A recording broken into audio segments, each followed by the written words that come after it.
Kapag magpapalit kayo ng bushing mga idol, sisiguraduhin nyo na kapag kinabit nyo na yung bushing, dapat hindi siya basta-basta nagagalaw ng daliri.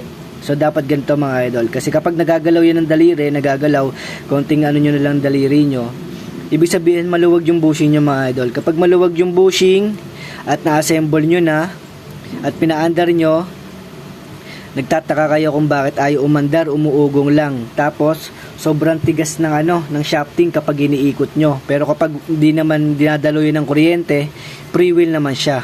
Pero kapag dinadaluyan na ng kuryente at pinaandar nyo, ayaw niyang umikot.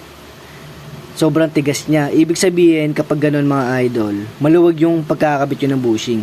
So yun yung mga yung mga pagkakamali ng mga nag-aaral mag-refer ng electric fan. So nagtataka sila. Nagpalit lang sila ng bushing, ayaw na umandar yung electric fan nila at sobrang tigas ng shafting. So ang problema nun mga idol, maluwag yung pagkakabit yun ng bushing. Kaya bago nyo i-assemble yung motor, ay sisiguraduhin nyo na mahigpit yung pagkakabit yun ng bushing. Yun lang mga idol.